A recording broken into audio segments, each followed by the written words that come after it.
And I think that's what you're seeing is all these people voicing really loudly, hey, the meta shifted. It shifted a few years ago, but like it's definitely super fucking shifted now. So like, please, this big pile of resources and money and institutional capital that we have in Ethereum can do a lot. But right now it's not structured to be able to do any of the things that we needed to do to advance Ethereum. Not a dividend. It's a tale of two Quan. Now, your losses are on someone else's balance sheet. Generally speaking, airdrops are kind of pointless anyways. Unnamed trading firms who are very involved. Pollock.eth is the ultimate Ponzi. DeFi protocols are the antidote to this problem. Hello, everybody. Welcome to the Chopping Block, at least the number 3 podcast in crypto, according to Robert Leshner. So the four of us, every couple of weeks, the four of us get together and give the industry insider's perspective on the crypto topics of the day. So quick intros. First, you got Tom, the DeFi maven and master of memes. Hello, everyone. Next, we've got Robert, the crypto connoisseur and czar of Superstate. Good evening, everybody. And we've got Tarun, the Giga Brain and Grand Poobah at Gauntlet. Yo. And finally, I'm Haseeb, the head hype man at Dragonfly. We're early stage investors in crypto, but I want to caveat that nothing we say here is investment advice, legal advice, or even life advice. Please see choppingblock.xyz for more disclosures. Okay, so it's been kind of a crappy month. Markets have been bleeding down. There's all sorts of chaos in the broader stock market. Fears that China is catching up on AI and they're going to take all of our jobs. Even before we were going to take all our own jobs, now China's going to take all of our jobs. But in the meantime, in crypto land, crypto has just been kind of bleeding downwards.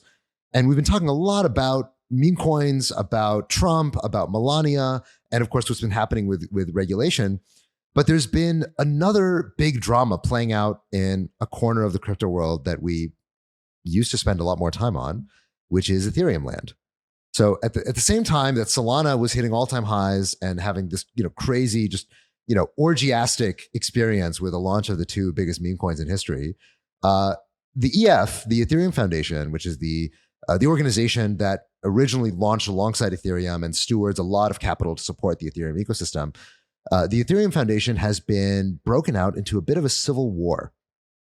So we're going to talk a little about the civil war and try to reflect on it as investors. And I think the 4 of us have probably seen the many iterations of the Ethereum Foundation and what's led to it becoming what it's known as today.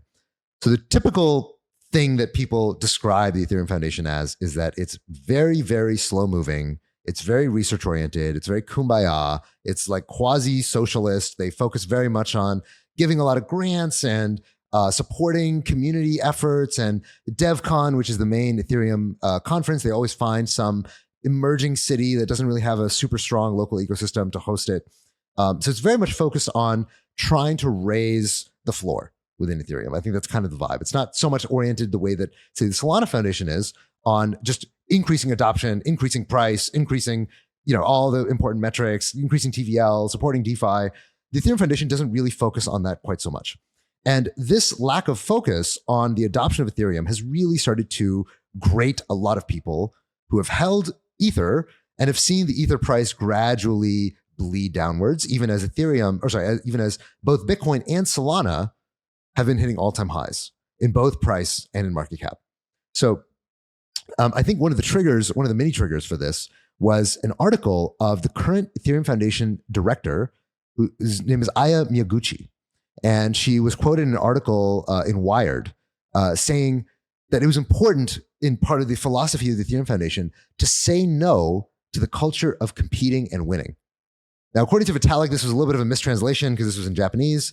And so it's not exactly what they said, but this was the way it was quoted. And this kind of became the game of telephone that was transmitted everywhere around the world. Be like, oh my God, look, it's directly in the bloodstream of the Ethereum Foundation that they don't want to win. I think the way that they don't want to win and the way that Vitalik described it is that it's the WEF soy boy mentality of the Ethereum Foundation of, they're this kind of socialist kumbaya, hyper-feminized. But he said that in a good way. Organization. He said that in a good way.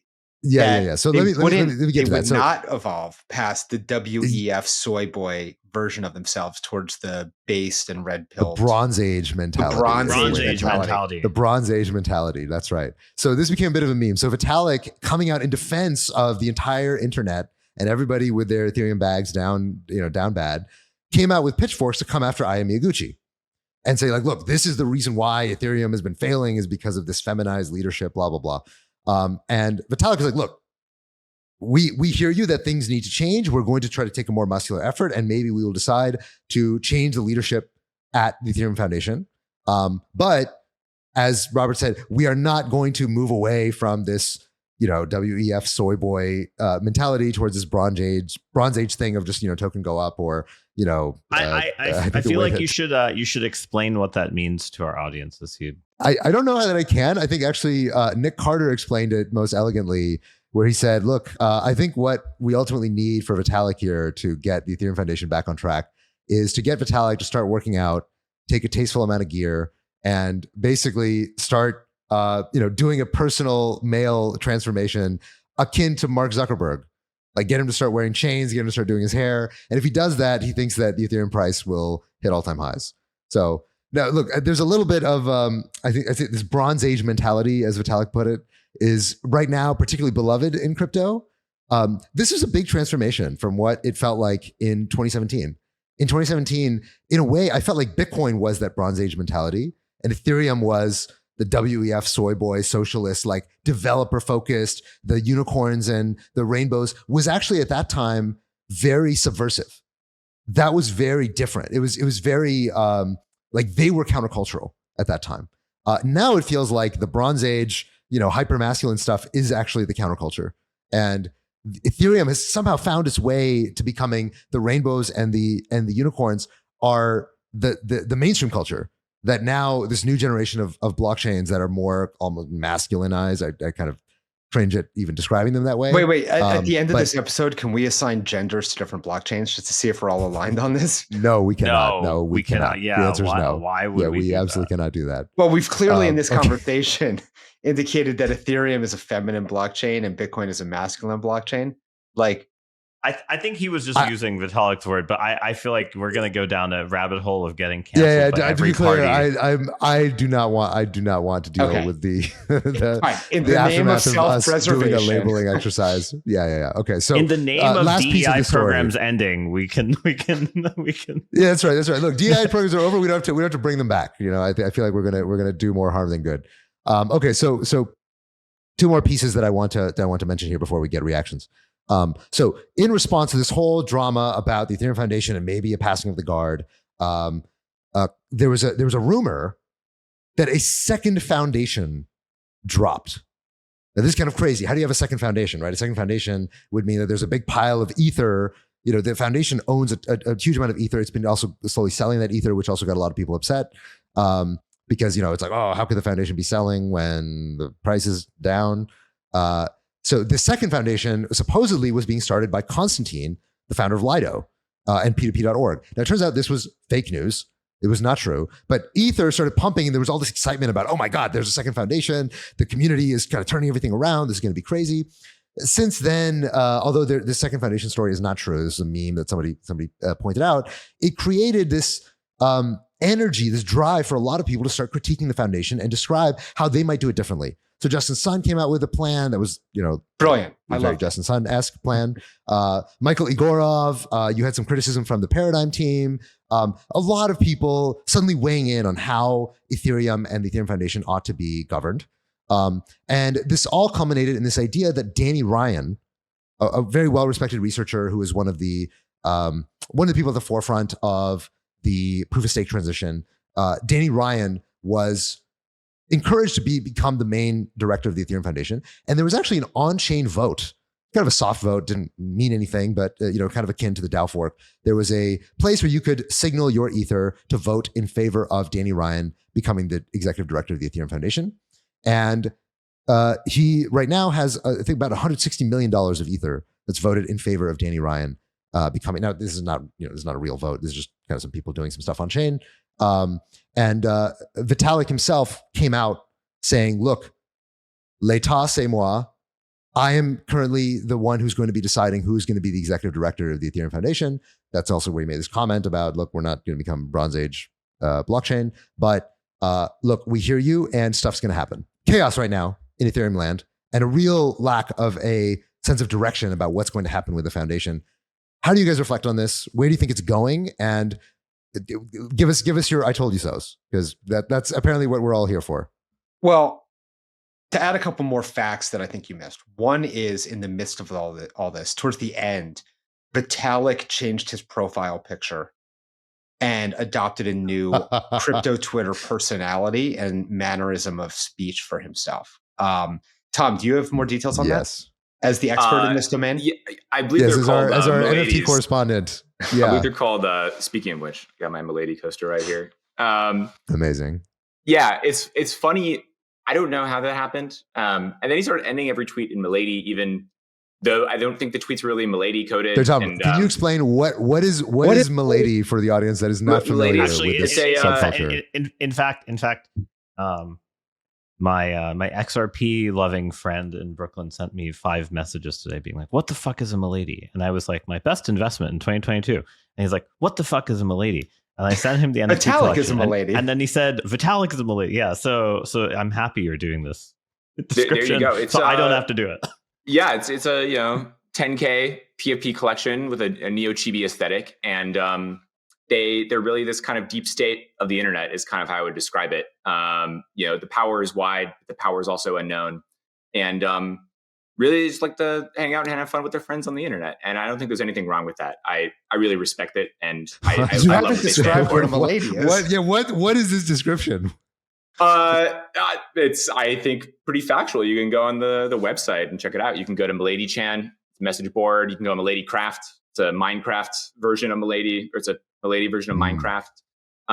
Okay. So it's really, our audience became more confused. Okay, it's hard to. It's like dancing about architecture. The answer is that it's a cult. Talking about Milady is like dancing about architecture. I don't really know how to convey it with this particular medium. All right, here's my interpretation of Milady. It's basically this slightly sarcastic and subversive corner of crypto of people that are sort of in the know, like Tom, who have these ironic. I think it's pretty genuine. Avatars. Everything I say is meant to be taken literally.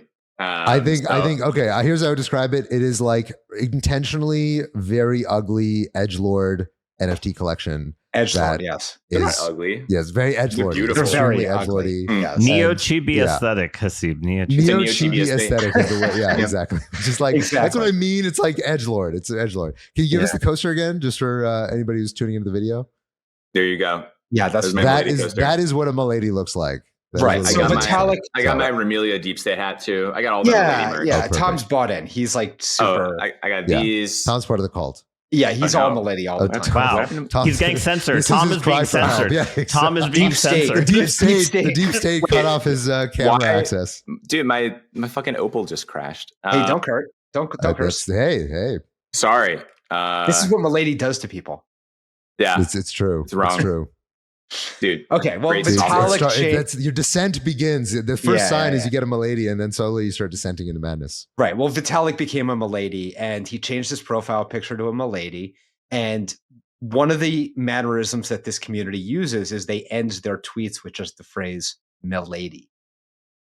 And so Vitalik started adding this on the end of like posts about the future of Ethereum and scaling solutions. It'd be like, we're going to implement, this advanced concept in 2026, Milady.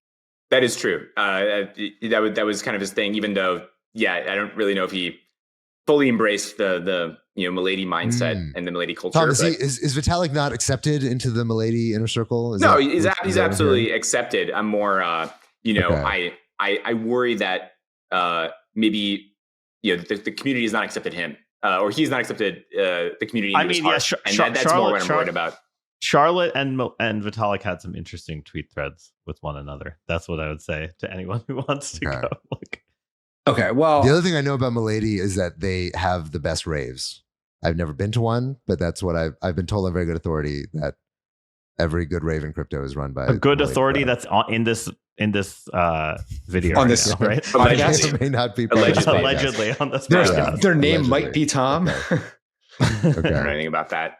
Anyway, back to Ethereum and the foundation and the second foundation and all of that. So I think so Robert, what's your take as an Ethereum OG, as a DeFi insider? Yes. Tell us. Here's my take. Tell us your take. One of the laws of crypto is that narrative follows price and not vice versa.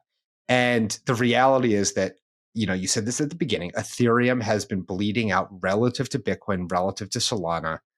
And Ethereum is still a long way off of its all-time highs. And I think there's a lot of angst in the community. And I think that angst is creating this narrative that Ethereum is failing in some way because this narrative follows the price action. And I think in a different environment, even if the Ethereum Foundation were doing these exact same things, even if the developments going into Ethereum were exactly the same, even if the roadmap was exactly the same, I don't think we would be at this juncture if the price was doing something different. And within crypto, price can be a little bit random, right? There's so many reasons why things are going up and down, like, a pinball machine. And I don't necessarily think, it's fair to the Ethereum Foundation that there's somehow this like crypto Twitter crisis that seems to have come out of left field. Probably it's just fair to them. Hold on. I don't think it's fair that this crisis has come out of left field, like all of a sudden, mostly because the price hasn't gone up while Solana and Bitcoin have, right? I think it would have been fair to, really raise these issues over the last like 3 years, because it's been slow moving over the last 3 years. I mean, Ethereum today looks similar to how Ethereum looked 3 years ago. I mean, ever since the merge, it's been pretty much the same Ethereum. And so, I think there's genuine criticisms that, there's a lot of new L1s launching with extremely modern technology, extremely different designs, extremely different approaches. There's L1s that have launched a long time ago. At this point, Solana is a vintage chain, right? That's still maintaining a velocity as though they're an upstart in a lot of ways. And so, I don't think it's fair to Ethereum that this is like now suddenly like a crisis that's come out of nowhere. These are long-standing issues. I don't think they've suddenly reached a crisis stage. Very little has changed over the past couple of weeks, besides a huge wave of angst has swept the community of token holders over price pretty much alone. And, I think that Ethereum will navigate it, right? I don't think the culture will change. I mean, frankly, culture is way harder to change than a technical milestone is. I think Ethereum will always stay the sort of rainbow and happiness coded ecosystem. And at a certain point, the pendulum swings the other way and people are going to say, oh, we want, a super friendly developer ecosystem and not this, bronze stage warrior, ego vibe thing. Drew, do you agree with that take? Or are you more critical? So I think my kind of other take is like the Ethereum Foundation has been kind of tasked with like many different things, right? Like one aspect is like be the Bell Labs of some sub areas of applied cryptography research, which I think is actually the place that they've been the most successful at. The other is sort of like maintaining clients, getting developers, and those tasks they sort of distribute amongst many teams, right? There's like Consensus, Nethermind, ... right? And I think those tasks are the ones that are most visible to people because those are like the things that go into your wallet tomorrow, right? Versus like the advanced cryptography stuff is still very either far from production or it's in some nested so deep thing that the end user doesn't care. So I think that disconnect, especially to people who's like most of their exposure to Ethereum is like buying NFTs, buying ETH, using DeFi, and not really thinking about like scalability problems. I can see why there's a disconnect because like, frankly, the other organizations aren't very good at representing like what Ethereum, because like they're running as engineering teams, but they're not like out there marketing what they're doing. So it's like not very obvious to people. The second thing I would say is that, if you read Vitalik's post, was it this week or late last week, about kind of improving things in rollups, I would say like we've watched the evolution of Ethereum's L2 roadmap go from, we want 1 million rollups, each with their own sequencer, and Ethereum is the cheapest possible data settlement layer in terms of separating execution space versus blob space. And I think over time, people have realized that only works if the roll-up market can attract sufficient demand to compensate for like the lost revenue and fees and MEV and all of these other things that Ethereum holders get, right? And this goes to Justin Sun's sort of joking, but not really at all, plan to save Ethereum, which I actually loved, and we can come back to that. But I just want to put a pin on exactly what you're saying, being the foundation. We can come back to it. I'm only just going to add two other things. So like I've noticed this trend of going from like rollups in 2020, which are like single sequencers, but you as the user can always withdraw to mainnet, to like over time, it's like more and more of the rollup operation goes to mainnet validators, right? So you have base rollups where they're sequenced by the validator. You have native rollups where they're generating proofs for the rollup. And in general, all of these things to me represent this idea that Ethereum never, I think they kind of, you would never see a tech company give away all of its revenue to its affiliates. Like it's creating value for its affiliates who are the rollups. Like it's creating a central set of standards, creating an interop effectively for them in the worst case. But it's giving them basically 99% of the revenue in terms of revenue share. And I think all of these newer kind of things people in Ethereum care about are basically ways of kind of trying to tax rollups / bring more of the revenue back to mainnet without relying on improving mainnet too much. And that's why there's this huge tension between, do we improve the L1 so then we can get more L1 revenue and have the L1 be kind of still usable? Or do we kind of try to make the rollups have to pay more either indirectly by using base rollups or native rollups? And I know neither of the proponents of those would say it's taxing, but realistically it is, right? You're going to have to pay the validators more versus the L2 sequencer you're paying now. And or explicitly taxing. And so I think Vitalik's post actually even explicitly mentions like L2s sort of, I think he called it donation, but it is a little bit of a taxation system realistically. And this probably dovetails into what Robert want to talk about. Yeah, I mean, to your point, Tarun, I mean, I think this is part of the community's angst is that everyone has watched Ethereum enable all of these L2s to basically be born on top of Ethereum while contributing very little value back to it. And so, just to go through the Justin Sun and in plan. fact, they spend a lot of time fighting over who contributed more value to Ethereum, like if you've seen in the last week. Right. Yeah, and they contribute like, $1,000 in gas fees, to have an entire L2. And like, if that's the future of Ethereum, scaling, we're going to have, hundreds of L2s that have tens of millions of users, and the total fees and transaction volume and MEV on Ethereum will probably go down from where it is today, right? That's not success in the minds of the community. Which brings us to the plan to save Ethereum, according to Justin Sun, which I viewed this as very Trumpian in that, he basically, is taking this like, Ethereum first mindset, just like we've taken an America first mindset in politics.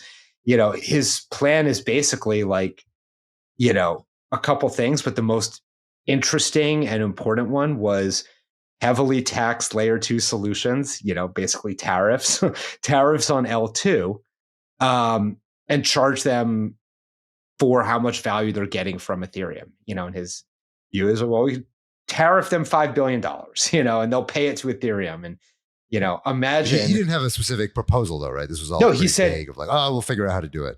I mean, I, of course, like the devil's in the details, but like, and again, like this is like a half in jest, plan to save Ethereum that I don't think, was meant to be taken super seriously, but it does inspire a good conversation.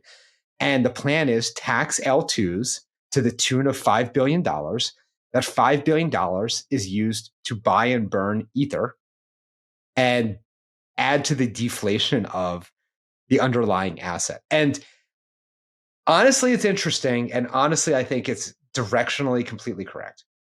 Tom, what's your response to the Justin Sun? Let's tariff the L2s. Let's tariff the L2s.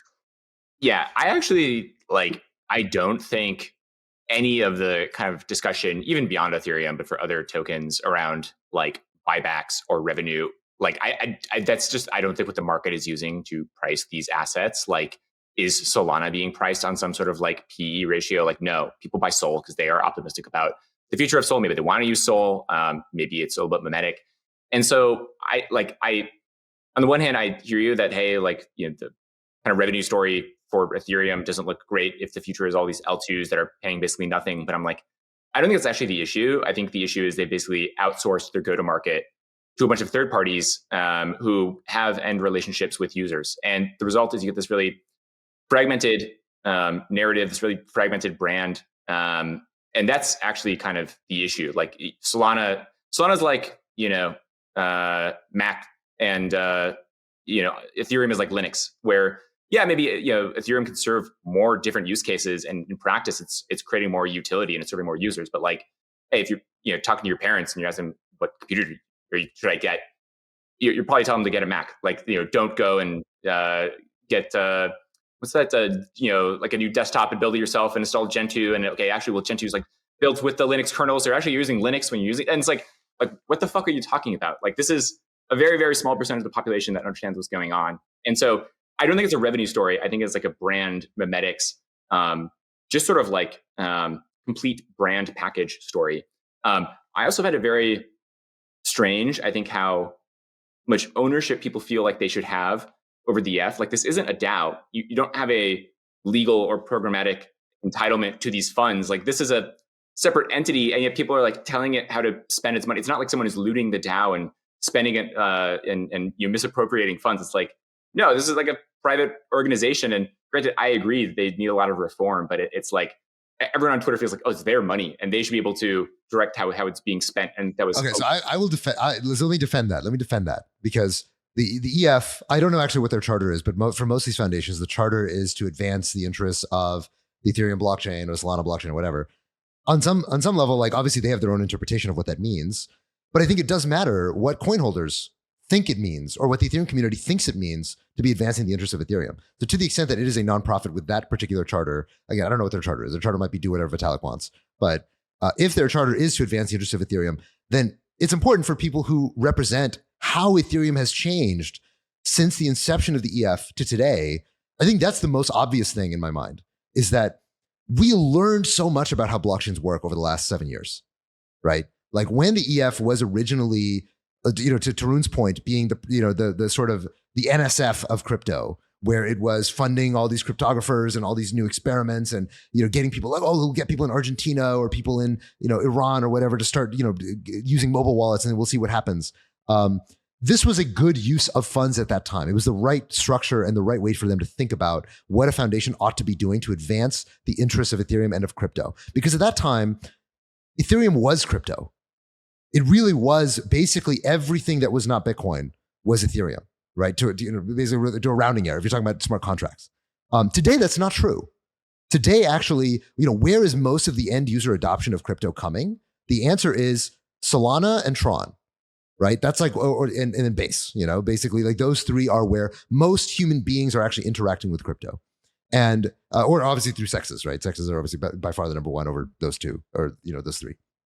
So what does that mean? So one thing I think it means is that we've actually learned from the other foundations what a foundation should be doing in order to advance the interests of the underlying blockchain community. And the EF seemingly has really not changed at all in the last 7 years with respect to the way it thinks about its priorities. And that seems incorrect. It does seem correct that, like, hey, Solana has shown incredible effectiveness at their ability to just like go into communities and advocate for the adoption and usage of blockchains. 7 years ago, maybe that wouldn't have been a very good ROI for a blockchain foundation to do that, because, like, well, no, we need to solve more foundational problems than that. I also think it's an no longer Overton seems window. true. I think it's an Overton window shift too. I think, like, if the Ethereum Foundation in 2017 operated how the Solana Foundation was operating today, people would just rip it to shreds. Like, even the concept that's also true. There is an ICO and there is a foundation, like, that is so sacrilege to Bitcoiners, which is kind of how this whole thing sort of spun out of. I mean, if we look at the other L1s that did raise, like 2017, right, like the Tezos, Polkadot, etc., like, none of them have had usage adoption or success, and they were kind of the corpo L1s of that era, right? Like, of that era, right? So, like, to data supporting that is that people who are trying to do that, it was the wrong timing also, and, like, arguably the wrong benefits, right? Because, like, what users did not care that much about a lot of the benefits like most of the other L1s were going for, and Ethereum had this thing where, like, it was the easiest place for developers to start, whereas Solana seems to have the thing where it's the easiest place for, like, a 19-year-old, 17-year-old to trade meme coins, right? Like it really is like it something changed in some way, right? Here's maybe a different analogy I would also offer, is that in the early days of the internet, when Google became really big, Google's interests were basically the interests of the internet itself. As if they increase the adoption and increase the GDP of the internet, I mean, now that's the kind of Stripe's thing, but really it was Google's thing back in the day, was, but it's not even let's just Stripe's make thing the internet anymore, on the whole arguably more efficient. Sure. But that meme of like, okay, the internet is our business, and the bigger the internet gets, the more successful we become. That really was the Ethereum Foundation, 6-7 years ago. Like that was a correct interpretation of the world. It is no longer a correct interpretation of what the Ethereum Foundation's main goal should be, is to just increase the GDP of like blockchain technology. Like that, clearly that is no longer like, it's just true. Just look at the math, right? Like the percentage of non-Bitcoin value that is represented by Ethereum gets smaller and smaller every passing year, which tells you that it does make sense to the extent the Ethereum Foundation is advancing the interests of Ethereum, the project. It should be more inclusive of this question of how do we increase the adoption and how do we increase the value that actually the Ethereum holders are able to capture. Now, I don't think that's obviously not its explicit goal. Its explicit goal is not to make the ETH price go up, and so that there's some tension there, and you have to resolve that tension in some way. But it does feel right to me. I don't think it's just this is a Bronze Age, hyper masculine thing that just there's been a vibe shift, and now we don't want feminized organizations. I don't think that's the right way to understand the difference. I think the difference was that in 2017, the Ethereum Foundation was shaped correctly, and it is no longer shaped correctly. And all institutions have inertia in being able to adopt to the underlying meta shifting. And I think that's what you're seeing is all these people voicing really loudly, hey, the meta shifted. It shifted a few years ago, but like it's definitely super fucking shifted now. So like, please, this big pile of resources and money and institutional capital that we have in Ethereum can do a lot. But right now it's not structured to be able to do any of the things that we needed to do to advance Ethereum. Well, to add on to that, I don't think most foundations are equipped to evolve, right? Foundations have charters and they have staff, and they are very slow evolving organisms that are not meant to be, a corporation with shareholders that, they report to and they change their mission and they have to, move very quickly.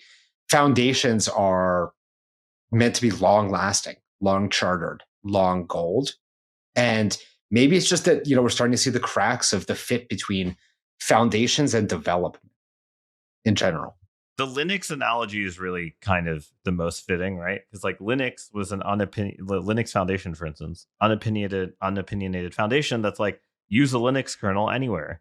And to Steve's point earlier, their goal when they started was like grow the GDP of computer usage, right? And they did that by having other people distribute Linux. I had Red Hat, I had Gentoo, I had Ubuntu, I had all these people. But then the problem was like each of them specialized in something different. You couldn't like move, things weren't portable. The UX was worse. In a lot of ways, very similar to the Rollup type of thing. And then the people who came in and made more opinionated, centralized decisions did end up winning the end user in the sense of Microsoft and Mac to some extent. But then Linux found this niche in networking and then kind of completely dominated that. So there's kind of this thing where it sort of feels like that's what's happening more than anything else. Like there's just going to be different markets for both parties. And the problem is everyone sees the shiny thing in the other side and is like, I want that. And maybe you can't get that. Tom, what were you going to say? What Robert was saying around foundations, I think the other issue is there's really no feedback loop with foundation, like there is with a company, which can be good and bad, right? If you have a very long-dated, long-term thing, oftentimes maybe a company isn't well suited because, hey, you're not going to see immediate quantifiable success in a short term, or maybe there's some greater good or some other philosophical reason why you have this foundation. But if you're Ethereum, like what is that feedback loop? Like if you don't hit your ship dates, if you don't do the thing that you want to do, if you don't hit your metrics, if you don't do whatever, like what actually happens to the foundation? It's like there's a very sort of soft, noisy feedback loop of like maybe devs leave, maybe the price of ETH goes down.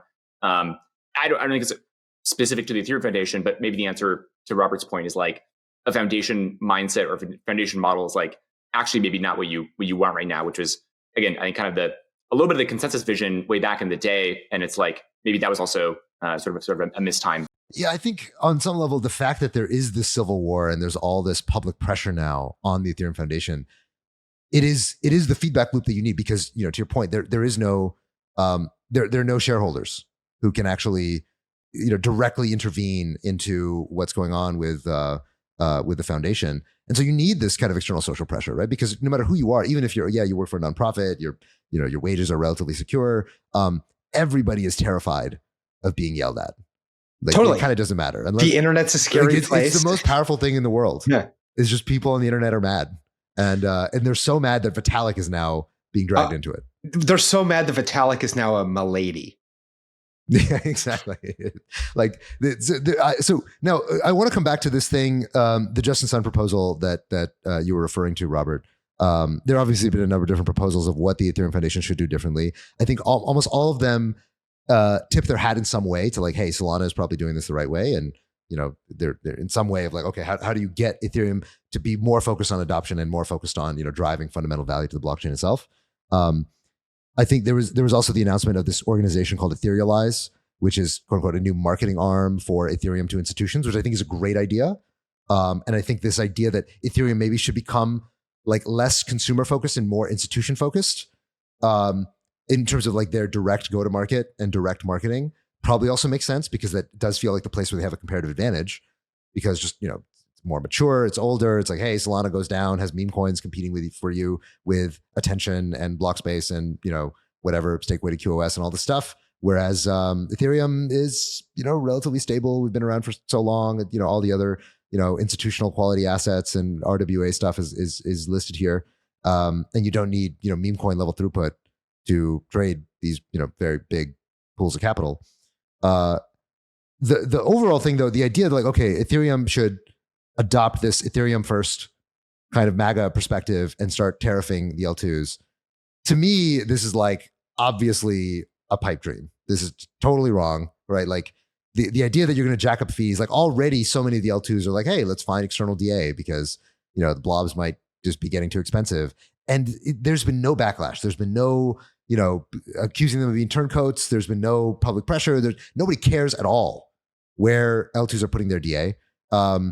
And I think you see, with movement, I think you guys are investors I want you to Movement tweet Labs. that. I want you to tweet that, because there will be all of these people in your replies telling you that that's not true. Okay, maybe we'll see. We'll see if they show up in my replies without me directly goading them. I would guess that they don't show up in my replies, because I don't think that many people care. I don't think many people even know where their DA is, or even I don't think anyone's even verifying the DA is being posted anywhere.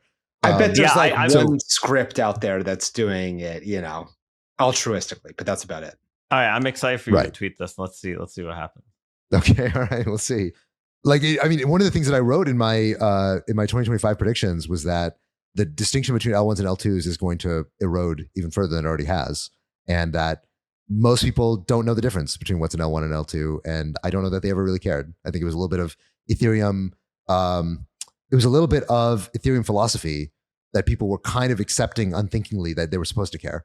But I feel like that as the Ethereum ethos has weakened, the people's willingness to like openly profess that like, yes, I really care that this L2 is, whatever. And the reality is the trust assumptions around L2s for the most part are still pretty high. They're all still on training wheels, as Vitalik likes to put it. And I think what you will see, for example, so take Movement Labs, which originally was positioning itself as being a layer 2. Now they haven't launched their mainnet yet, so it's all a little weird. But they originally were saying, look, we're a Rollup with fast finality gadget, which is basically a side chain. But now they're saying, no, we're just going to be an L1. We take it back. We're not going to be an Ethereum Rollup. And to me, this is okay. Why is this happening? Why is there an L2 that its whole original story was to be an L2, and now it's pivoting and saying it's an L1, and nothing bad has happened? Like, this certainly hasn't been a bearish thing for movement, as far as I can tell, in terms of the overall sentiment. I think I was talking to somebody else, totally unrelated, to another startup, and they were asking like, oh, should we do an L2? Should we do an L1? And their advice that they got from somebody else who was another investor was, oh, you should become an L1. And they were like, why? We don't really want to deal with the infrastructure. I don't know that it really matters. It's not very important to us that Finding we're an L1. validators. Like, well, L1s get higher valuations. The answer was that L1s get higher valuations. They do. And that alone, that enough is enough to just shift the meta. Is just, so people are just saying, and I don't know whether or not it's true. To some degree, like maybe it's true, maybe it's not true. I don't know.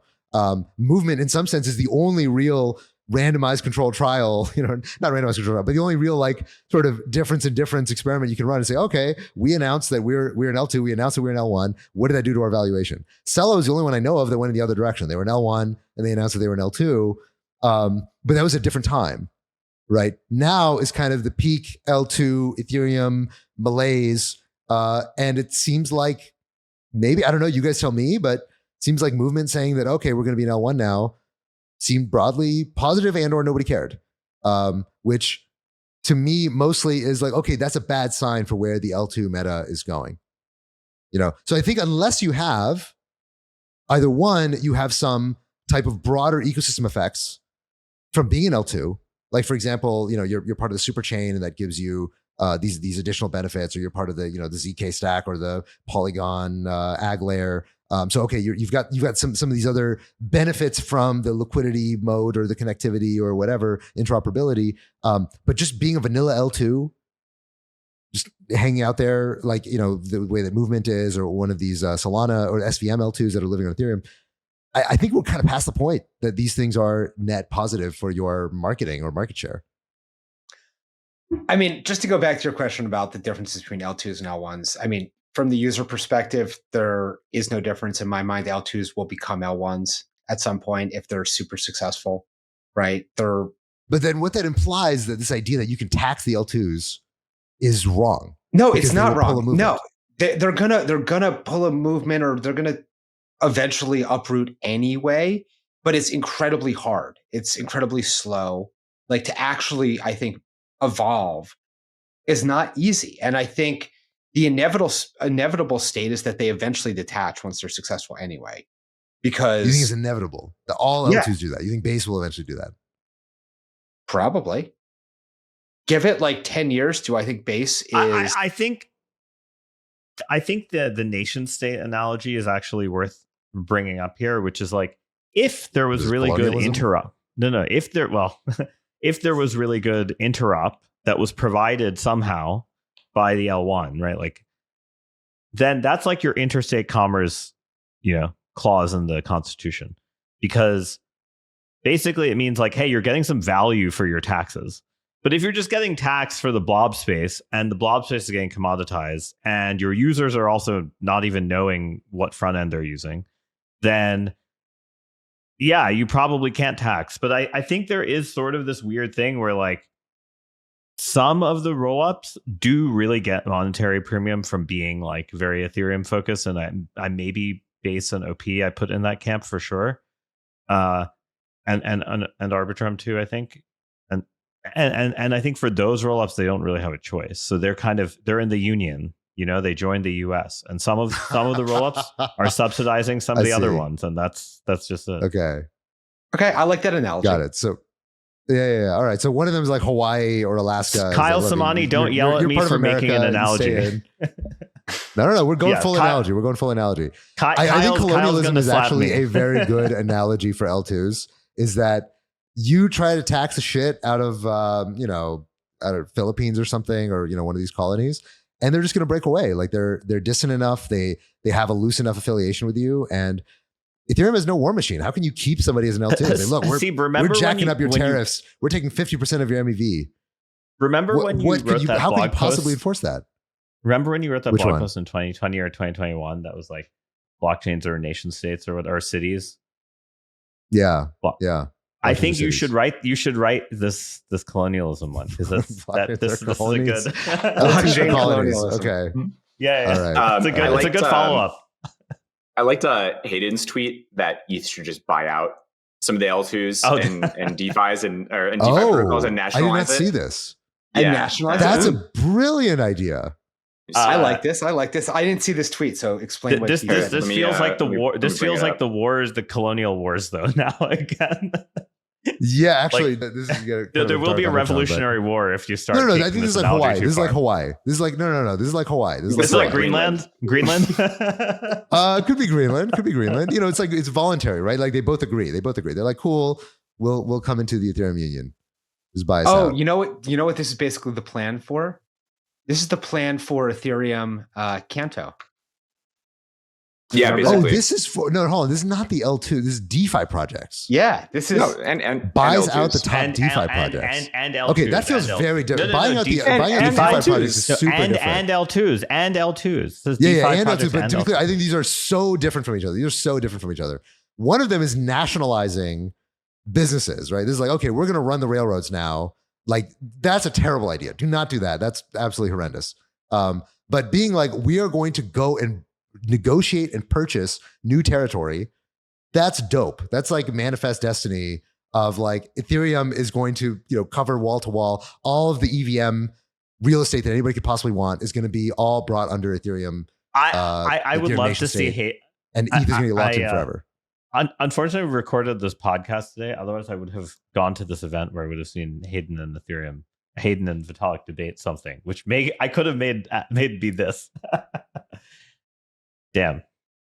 This is what I get for recording late, Haseeb. Yeah. The things for the show. Yeah. Yeah. Our podcast for other things. Yeah. But I think it's a great Robert's fault. It's not my fault. Not my fault. The timing, I mean. Oh, well, fine. It's my fault that we scheduled for this exact time.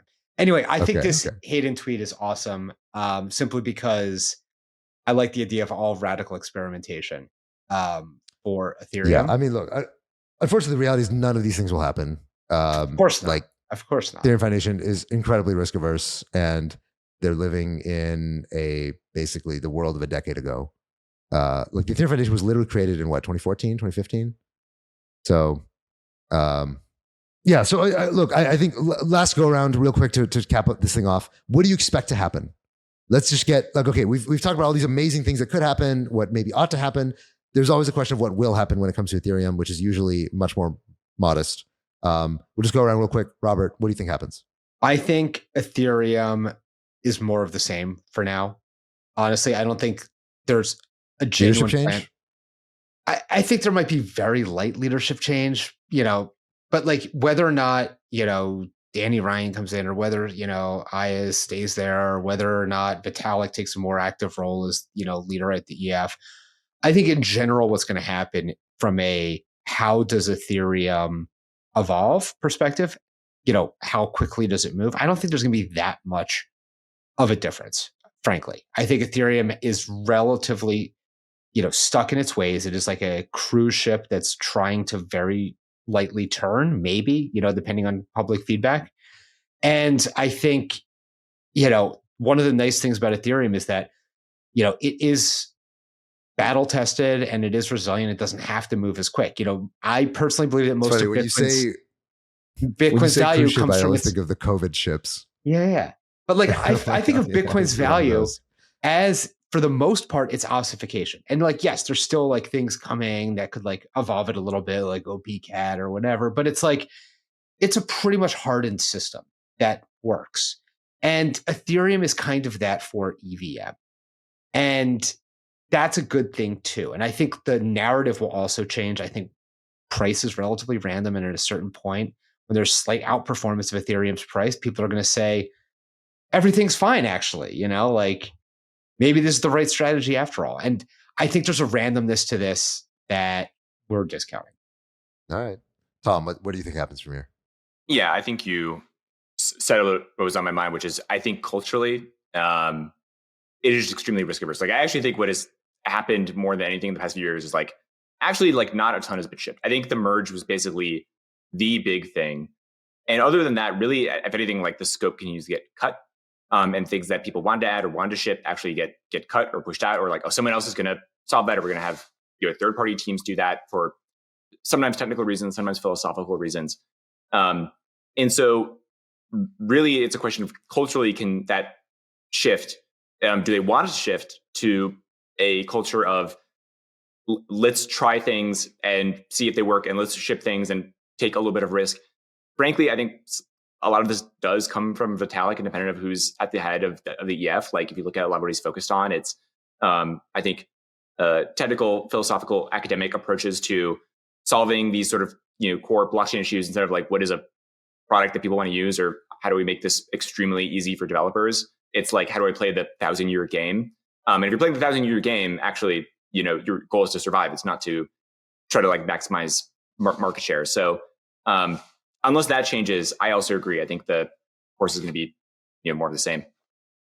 Yeah, I unfortunately agree with you guys. I think almost nothing changes. I think Danny Ryan will be slightly faster, but I think it's just so hard for people who are not natural wrecking balls to really change the makeup of a very bureaucratic and very kind of staid institution like the Ethereum Foundation. I think people are overly optimistic about what can be done with an organization that's ossified to that extent. I will say, knowing a lot of people who work there, there already were a bunch of changes, and I feel like this whole reaction actually happened even after some of like a bunch of people left, and like some of the different sub-orgs were kind of sized down. Reactions are a reaction to price, not the underlying fundamentals of an organization. I know. But that's why I think it's kind of funny, because there have been all these changes that I think the market is just like not paying attention to or something. Because like the interesting thing is like the difference in engagement between Vitalik and anyone below him who's associated with EF is like so high that you actually see that a lot of people don't like know kind of the rank and file devs and researchers and stuff. And so there's actually been a lot of changes there. So I'm willing to take a slightly more contrarian view to you guys, which is I think there will be changes. I think the question is whether the community at large wants to still continue to be like the dominant research community, or whether they're willing to trade some of the research stuff for being an engineering org.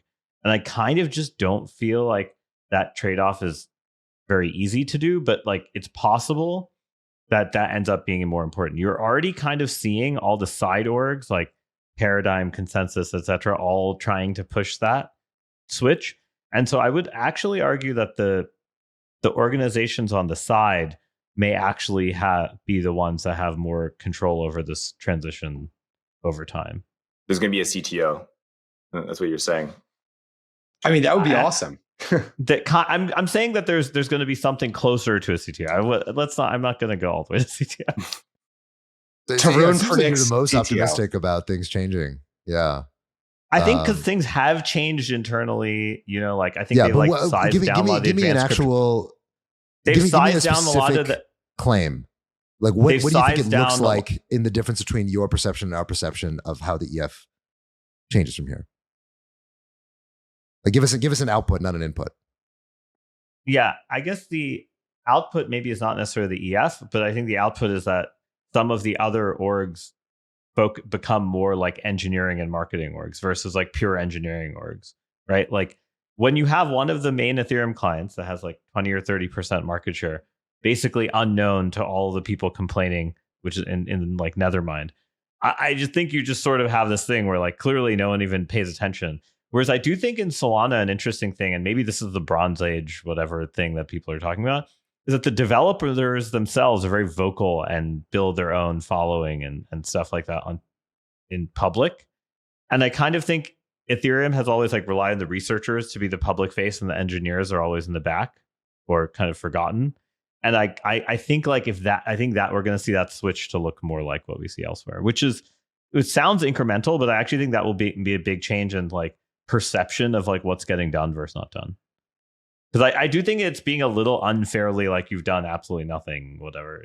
It's like I feel like there's a lot of polemics here. I don't think that's the claim. I'll leave it with one last thing. I think there's basically no way at this point that Ethereum about faces on the Rollup centric roadmap and the kind of 7-step roadmap that Vitalik has embraced, despite the fact that overwhelmingly even people within Ethereum now seem to acknowledge that the Rollup centric roadmap is probably suboptimal for Ether as a blockchain and Ether as an asset. But all of these I think new that was types not of foreseeable rollups, in advance.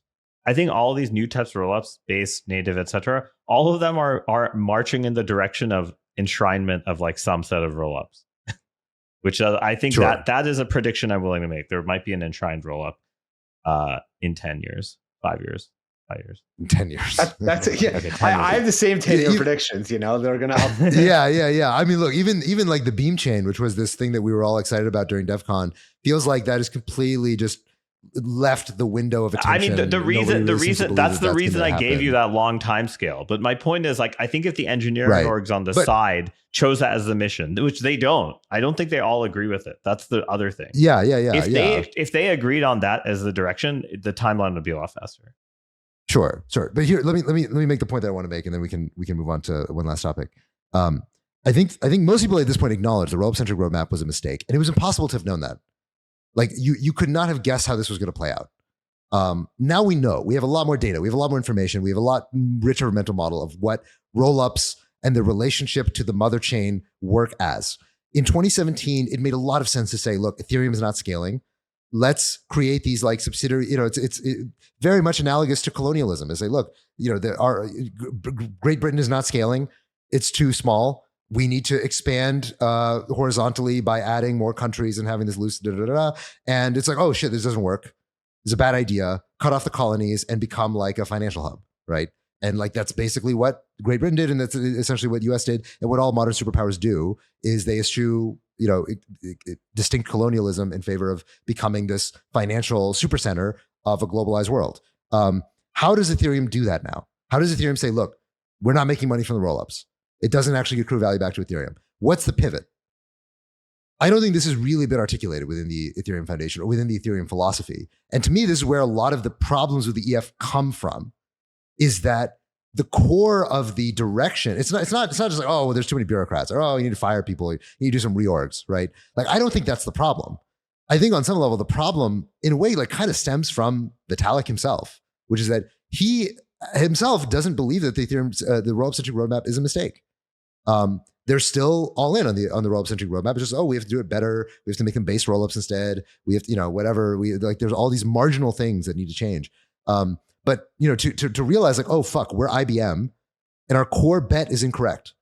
And if we just keep going in this direction, we're going to bleed out to everybody else who basically have adopted the view that no, the layer one itself matters, and you have to reshift your focus to layer one. I don't think Ethereum has really done that, and I don't think it's going to. And I think that is the fundamental mistake. I agree that it's not going to. Right. Like that about face is not like a cruise ship, like reorienting itself. It's almost like turning 180 degrees, like to head backwards in the past. Yeah. And I think, to be clear, I've said this on a previous show. If Ethereum were to say, you know what, we're going to acquire Monad or one of these new generation EVM layer ones, and that's going to be the new Ethereum, I think Ethereum, like we're going to take 2% of the Ethereum supply or 5% or whatever, and we're going to use that to just like buy out this whole team and this whole tech stack, and that's going to be the new Ethereum. That would be a total rejection of the layer 2 roadmap. I mean, Hayden's proposal is kind of the step in that direction, right? I think it's quite different. I think it's the opposite. It's more aggressively going to the rollup-centric roadmap and becoming more territorial and sort of more colonialist. And say, we're going to go all the way. We're going to fucking move our people directly into the colonies. So who is the British Empire here, and who is the US? The British Empire is Ethereum. Ethereum is the British Empire. Okay. 100% the British Empire. Is it? Because I don't know. I think Ethereum is kind of like Antarctica. It's a resource that everybody else has the potential to take from. What? But all right, what? This is a terrible analogy. All right. All right, let's keep that in. Well, that was a great, I hope that one gets quoted on Twitter. I'm excited to see that. Let's get piece of wisdom from Uncle Robert. Ethereum is like Antarctica, the resource-rich place that everybody's extracting from. Yeah. All right. Lay off the drugs before we start the show, Robert. It's important. No, it's just past my bedtime. Okay. All right, past your bedtime. That makes sense. All right.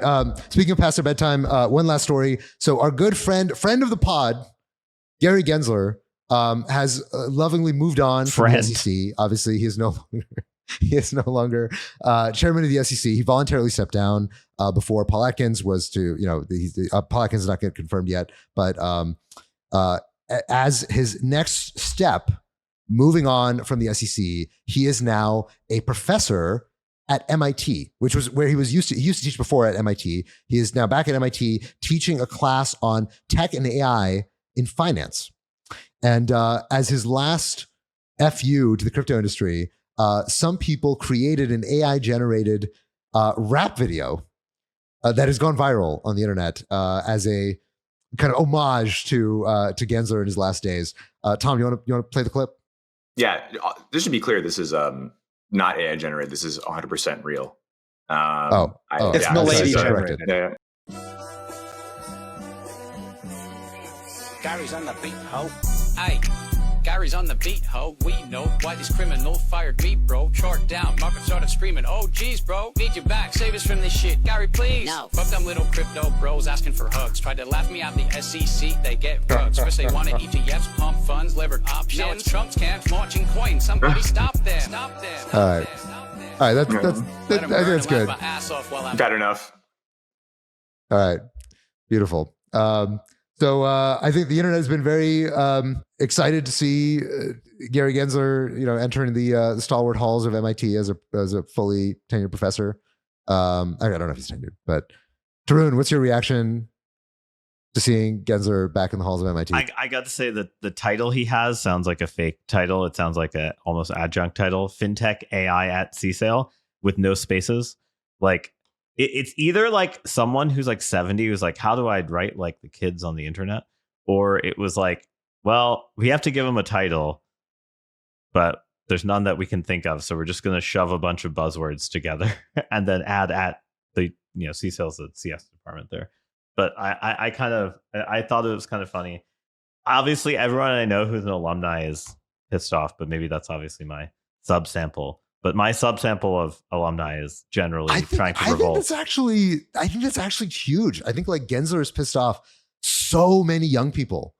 Like, I don't think it's like, oh, we live in a crypto bubble. I think it's just actually true that he's incredibly unpopular. Yeah. Like the internet just hates this guy. He has a 0.1% approval rating, mostly from Elizabeth Warren as his sole supporter. Like he has a 99.9% disapproval rating. Well, and the Better Markets guy, I forget what his name is. Yeah, Dennis Kelleher. Yeah. Yeah. Yeah, those are his two supporters, and that's it. Tom, any reaction to seeing Gensler? Gary Gensler, come on the pod. We'd love to have you. I'm sure it'll be a good time. Yeah, if you can stand the heat, I would love. Good. Yeah, that would be. Would love to interview Gary Gensler. That'd be so good. I have so many questions about finance and AI. This is perfect. And public policy. Yeah, totally. Well, I mean, last cycle when he was teaching, he shilled Algorand. Do you remember that class he gave where he was? I do remember that. So I remember. So the question I want us to end on. That's the MIT coin. He also said that most crypto assets are not securities. What crypto thing is he going to accidentally shill this time in class by accident? I want to see the Polymarket odds on what probability there is that he actually starts this job. I think it was who was the guy who was in confirmation hearings? Lutnick. I think it was Lutnick. He was in confirmation hearings and he was like, "Oh, I think AI is going to solve blockchain scams, and blockchain scams will go away now that AI is here." And I was like, "Oh, okay, good." Well, I wasn't aware of that. So I think there is I can imagine that maybe ties into AI and finance. Is like, oh, scams will automatically go away in the SEC. AI took Gary Gensler's job. AI took it. Oh, wow. They saw R1 drop and they're like, Gary, you're redundant. We don't need you. Sorry. Yeah, you're redundant. Yeah, damn. First casualty of Doge. It's what would one say? Yeah, I don't know. The thing that's most fascinating to me is that Gary Gensler could not have enjoyed his time at the SEC, right? Like I've never. I think he loved it. I think he loved it. Some like he was making those videos. Yeah. Some people like being the villain. He reveled in it. He reveled in it. Remember on April Fools? It must have been difficult. No, remember on April Fools when he changed his Twitter profile pic to be like the deal with it meme? I mean, he reveled in his antagonism and opposition to the crypto industry and innovation. He bathed in the blood. I mean, he was not somebody who disliked every moment of it. He genuinely enjoyed being a hostile force. I think that when you are in government and you feel like the private sector is fighting you, you get an us versus them kind of mentality, and you sort of see like, oh, they're these wild animals who are trying to scam each other and blah blah blah. So I can see how just being an institutional actor, you would. But he didn't go after the wild animals scamming each other at all. He went after the good actors in America. Sure, obviously, I don't disagree with you. To be clear, I don't disagree with you. But I think psychologically, right? I think you're underestimating how difficult it is to just be yelled at all the time, constantly. Like, I have to imagine Crypto founder here. Okay, all right, yeah, you know what it's like. You know what it's like. And I mean, look, all of us who live in the crypto trenches, we've all experienced at some point or another, like the people are mad and they're at your doorstep, subtweeting you every single day and just like constantly in your comments talking about what a horrible person you are. And it's exhausting, you know, and you came into public office, you worked at Goldman, you're used to being a high status, impressive person, and you are teaching a class at MIT and your students think you're so great. And you're like, oh, I'm on the cutting edge of technology and I've done all these great things in my career. And you were SEC chairman for 4 years and now everybody hates you. Everybody hates you. Everybody who's any way like below the age of 70 thinks that you're just an absolute horrible human being. That's gotta suck. That's gotta suck. Well, it's well deserved. He brought it up on himself. I'm trying to get just a modicum of like any empathy for this man and his life. I have zero. I have zero empathy. He could have left whenever. He didn't need this job. He's one of the rare. I think he enjoys the villain arc. 100%. He's one of the rare bureaucrats that will permanently tarnish the reputation of the institution that he worked for.